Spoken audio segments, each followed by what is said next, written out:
Everyone, you're welcome to Just Event Online TV. I'm Abdulqadir, Isiaq, once again on your program, Issues and Realities. Today, I have with me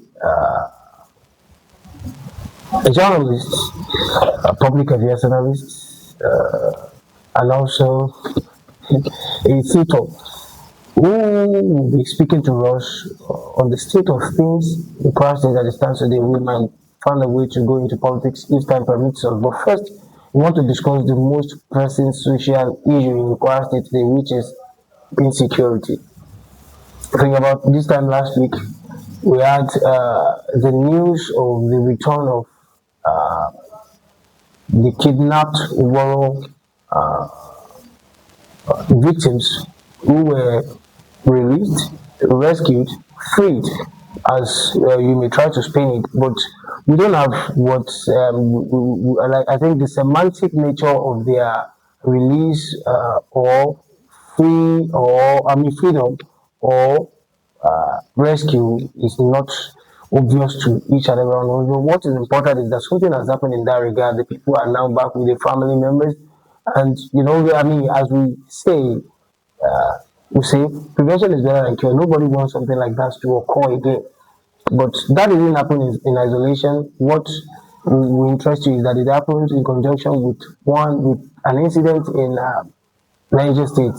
So they were released. The number was 303, and we had that some of them came back with pregnancy, some of them came back with children they did not go with, and then the trauma and everything that is associated with the matter. But if time permits, we might try to dive into the Kwara politics. So let me bring in my guest, then we start the conversation in earnest. You're welcome on the show, sir. Thank you very Let's start. I think about 2, 3, 4 the last time we talked about insecurity in Kwara State, but today I think the government deserves a level of commendation. These people are back with the family, and then whether we like it or not, sometimes when it comes to issues like this, important issues like security, it's more of the end. It should be. I think it should be more of the end than the means. Not like these people are back with their family. But what do you see to that in the whole? Well, I think the whole state is happy. Everybody is happy that after 6 months in captivity, these innocent victims were reunited with their family. Okay, but you did mention something in your question, and that is the fact that the state should be commended. Of course, yes. Not only Kwara State. I think as someone who is covering insecurity and other issues across the country, the security forces should be commended actually for their efforts. While there are attacks, of course, in some states across the country, there are a significant number of breakthrough by security agencies, and that actually speaks to their efforts. It seems that intelligence gathering, coordinations, and other strategic activities have been extremely brilliant, and that is what happened in the recent rescue operation of almost 160 176. Not all of them were rescued, actually. Some died in captivity. And something like they came up with new children too. So now it's commendable, to say the least. It's commendable. And much as we want to actually say that for the period of 6 months, what the government needs to do, because these are the issues. If something happened, quite a number of people were kidnapped, okay, at a place where a significant number of people were killed brutally. And it could take almost 6 months for these victims to be in captivity. So it's actually a great question. What happened? What the government actually did in the course of this whole situations? And of course, they are rescued. The question we should be asking is that what will government do to avert the occurrence of incidences like that? Because it doesn't actually speak well of the government. I said it here that the government that came into power on the promise of securing life and properties should be well articulate in the way it handles security situations. So for now, there is a new breath in the land. Everybody is happy. People are really saying positive things about the government. But I think when you look at this from the angle of the people, I mean the victims, would you say that if you look at it from the angle of the people, would you say that those people are happy that they were left to be there for 6 months? The rescue operation, whatever it went, we've never heard of any killings, we've never heard of any arrests, we've never heard of anything. Does that mean that we should be conscious of what we say because something like that will repeat itself? You see, it is quite difficult to talk about governance in times of politics. These are moments of politics in the country because the country is preparing for the next general election. So, government at all levels have strong into action politically, with governance being retired or relegated to the background. But there's something really striking about the whole situation, and that is the fact that the people that are affected, I mean the families, apart from the victims themselves, the families of the victims, the trauma that these people have had to endure for a period of 6 months, that's quite hundred of days. So the psychological toll is there, inevitably is there.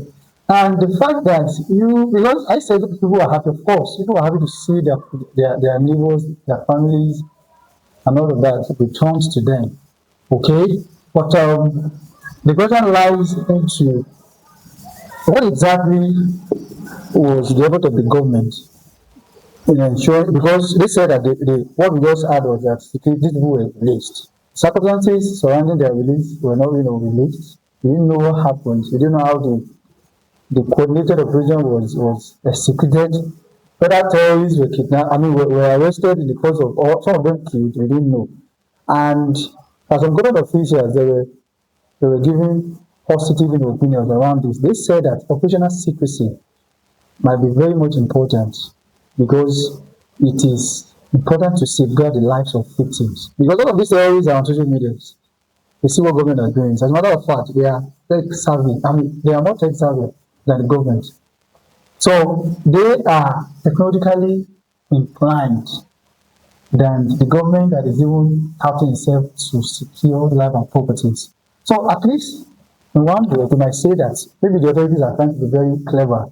They want to keep this secret for some reason, security-wise, so that those that are rescued will not be victims of attacks again. And the communities that witness these horrible situations will also be kept under, very, care surveillance. I think what do we say about duplicity of relegating the governance into the background and then putting politics into the front burner? Something happened that is really concerning. You are a journalist. I'm a journalist. Whether we like it or not, we relate with people in power because whether if you have a story, you need to get the side of everyone involved. In a situation like this, you get the side of everyone involved. But one thing that baffled me was that the news was broken by the former CPS. I don't think we have anybody acting as the CPS as things are currently going. Are we going to be here for 6 months and the person that is holding a ticket will be occasionally acting as the CPS, will also holding a ticket? We don't, and then, I mean, because it's funny to me. I think the man actually forgot that he's now in politics and no more a CPS. How do people like you navigate your way trying to get the response of government in this kind of? It's ironic anyway. I want to be very careful. I want to be very careful what I say because I'm speaking based on the information available to me.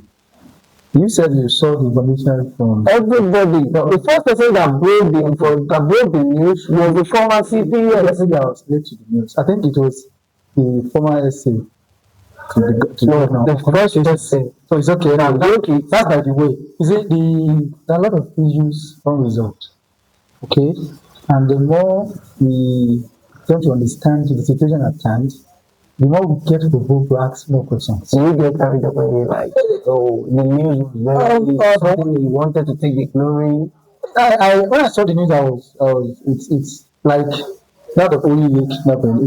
I had to just calm down and read even the way the breaking news was released. Anyway, it's what it is actually. But This is the issue. I've talked severally about the way the state government handles the security issues of the state. And to me, I don't know others. My assessment shows that it's not really good enough. For the period of 6 months that these people are in captivity, you know, when do we The government never admitted to this, neither did they disagree with it. as a matter of fact, they were even saying that the numbers were not up to 176 to tell you the level of duplicity that the government exhibited. And that's the angle I want to come in from. It's when the issue was lingering, the only abduction came and took the whole attention of the country. So much that other abortion incidents in Borno, for instance, Niger, I didn't know in Niger, of course, when they said, so it was not in the public. When the war incident happened, I covered the kidnapping incident. The series of protests that follow, that abduction, I also covered them. So I never knew of any incident in Niger. The government said that people were rescued. So the same time, maybe 2 days after the incident, some people also in Borno were kidnapped. Yes. That was maybe because of the fact that the protest, there was no noise around that incident. So it wasn't as loud as what we saw regarding the incident. What I always say is that the government behaves the way the people want them to behave. Okay? And that is the problem that we have there. We cannot blame the government whose actions are activated by people's silence. Okay? Something happened for the period of 6 months. Quite a number of people were in captivity. We don't know how. There was a time when the video was released by the terrorists, demanding that the government should do the needful before, or if they fail, to rescue these people. A lot of emotional, statements. Government didn't do anything. But the governor, I don't know, as far as I'm concerned, didn't even address the press conference. Even for once about the Release a statement. so the statement that and like I did say, that gave room for a lot of gaps.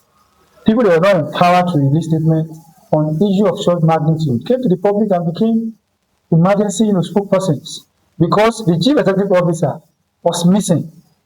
They cannot be gyrating around when your state, the state that you purport to lead, is in crisis. So that's what I said. You give that government the leverage, and they are leveraging your behavior as citizens to do what they are doing. So I don't see any blame on part of the government, because if people kept them to their toes, if people spoke the way they should, some people in Kwara North protested. Okay, so because the issue happened in Kwara North, so other people from other part of the state shouldn't do anything, because that's what we did. It's as if that we have now regionalized insecurity, and it's sad. So it took that period, as far as I'm concerned, because the people were very hardy. They didn't do anything. Few people that protested, their voice was limited. So, because I couldn't imagine, the only development happened within just a month, within 55 days. This is 6 months, almost half of a year. And the state's governor attended occasions, never for once admitted. And even after the rescue operation, the least I think you did is just visit them at the hospital. You never even, because when the incident happened, Martin had a live press conference explaining. That's why at least some of his efforts were to be commended. So it is what the people feel that the government should do, and the government is doing it really fine. So they don't have any issues. So if people are ready and ask those questions, the government also will be ready to do the needful. Thank you very much. I think you will just flash into Kwara state politics. And let's talk about what we said, that what made our politicians put our governance in coma and put politics on the front at the 2020 general election. We have a new political interest, political conversation in Kwara State. We purported GPT, the whisper of an alliance with the Otaiki dynasty and everything. What do you make of that? How does that speak to you? To policies and the scenarios, these are interesting topics. But for me, I think, of course, I'm a journalist, and this constant burden of having to be in the position Some of people experience. brought themselves to So between 2015 and 2019. They say, okay, this dynasty must go. Dynasty has been going for 8 years, and one way or the other, a significant part of that, the same out of the same alliance, are saying, look, we need the help of the dynasty we booted out to boot out the success we achieved. it's the simple logic. What does that say? It says that they themselves are not different from the dynasty they put it out. But that's so simplistic in some way. You see, everything that happened. I mentioned something the last time I was here. The oxygen for politics. You get the point now. If you want to experience a new kind of politics, the people participation genuinely is the oxygen. And if you want to experience the kind of politics that we experience today, people also will really want to act. So these people are playing to the gallery. The argument is that you came, and that's it's even funny. It's not even long. That's within a period of 8 years. Okay, they exhibited their heroes. The heroes they claimed they were coming to correct. So when I saw the GPT, because the whole thing, the whole argument, what led to some people saying that no, they are not they've removed themselves from the mainstream party, that's the APC, because of the fact that the person in power is this and that. That's the whole argument they can actually contend with. But for me, I think we should be the one that should be liberated. People are the subject here. Their war is their war. And the fact is that whatever happens between them, whoever emerges in the next election, the toll will be on the people. You get the point now. And it is now left for us as citizens to reflect. Because okay, these people are great. Because interest didn't align. Because they felt that they were together then when the interests were aligned. Okay, when they felt that okay, what they should have, because I said it once, maybe somewhere, that these people were not prepared for governance. You came to usurp power, and people that are interested in power have never in history been hailed for being the driver of development. And that's what we're experiencing. That's why you see them coming out defending all these issues around. But my own concern is just that the people are the real subject here. And our discussion should be more on them. How synthesize are we? Have we learned something between 2019 and now? Do we feel that all these parties, including those that were voted in and those that are coming, that all these are great people, are they deserving of our attention again? So these are some of the questions we should be asking ourselves. We shouldn't preoccupy ourselves with the fact that because even this so-called thing, they are now relying with the PDP.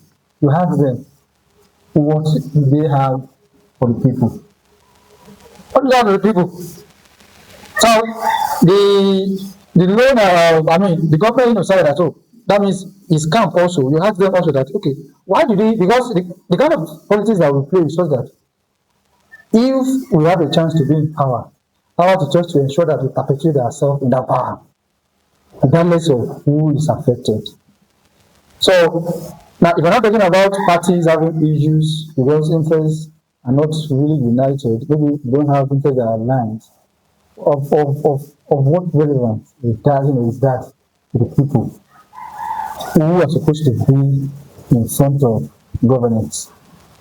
So I think the whole discussion should be on the people becoming more sensitized to the issue at hand and ensuring that their decisions in next election is guided by foresight and the need to ensure that the state develops. Because I don't see anything new. It's a game between two parties. Okay? So same party, same people, same ideology, same conviction. And you want something to change in the state. Anyway, people have decision to make. Thank you very much. I think that's a very good place to leave it. I don't want to turn this conversation to political conversation. You are not a politician. More so, I am not a politician. I think we have a section for politicians. We have or they have all the right in the world to come and defend themselves to say that they are the best So, ones. and this moment is a moment of politics. I say. Exactly. So people have to be very much circumspect. Abu, do you think this? Do you think Nigeria? I mean, Kwara, in your own view, in your own view, do you think they are better informed than they were in 2019? That's a very tricky question for me. How do you measure political? How do you measure information? How do you measure people being informed? Okay, so it's difficult because You went to some people in 2018 to tell them that let us boot these people out, they are very bad. You're going back to them to say we want to bring them in. I said it that How do you see people reacting I to said this? it that the kind of governance we want, the kind of state we want, the kind of country we want is determined by the kind of response we give people going power. It's as simple as that. Whether people are informed or not, it's your fault, it's their right to do that, okay? But I feel that for me, if I have to assess the level of our political behavior, people are not better off. You get the point in terms of how harmed they have with information those years and now. Because, of course, the government in power is saying that a lot of things have changed, they've done this, they've done that. It doesn't mean that those that they put it out didn't do anything. They did something also, okay? But it's just the kind of politics that we play here that any government in power would like to speak high of itself so that it can confuse the people. That's why I say people have choices to make. Okay, and civil rights organizations, okay, the media have a role to play also. Because it is the media played a very fantastic role in 2019 when the Autogate struggle was in vogue. The media houses actually played that role. And successfully, the government was voted out. So we're expecting the media also this time, okay, to do the needful. But I feel that we should be more concerned about how our state can develop without any yearning for political theatrics.